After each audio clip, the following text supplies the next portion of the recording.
Ngayong araw ngang ito, nagluto ako ng aming almusal na Filipino breakfast. Yan, Pinoy breakfast meal.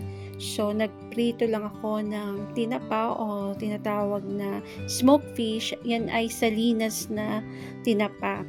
So, isa sa mga product ng Lucena, kapag nagkakaroon dito ng tinatawag na pasayahan sa Lucena, isa yan sa mga delicacy na inahanay sa fiesta kung tawagin dito sa amin sa Lucena. And then fried rice, so siya ay ginisa ko lang sa bawang, and then sa pinaglutuan ng pinagisahan ko ng corned beef, so with egg, sunny side up, and hot dog, and then yung dipping sauce with chili, and then kamatis and onions, and then pinigaan ko lang siya ng kalamansi. So masarap i-dip dun yung smoked fish o tinatawag na tinapa. So yan, tinapa ay kumbaga from the root word of tapa, tinapa, and tinapa means prepared by smoking. So that is from the root word of tapa. So isa yan sa native delicacy ng ating Pilipinas.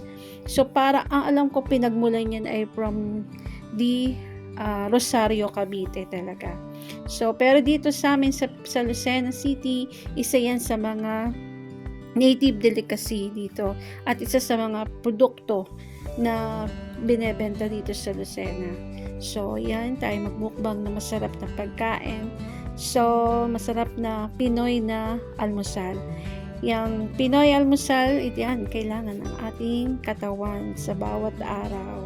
Pag-start ng ating araw, so we need our food para tayo ay manatiling malakas at malusog. So, sa morning, yan ang ating happy moments, ang mga heavy meal. Yan.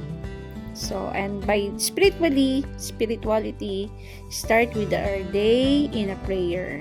So, prayer is the best armor sa lahat ng mga pagsubok natin. Thank you, God. Thank you, Lord, and God bless us all.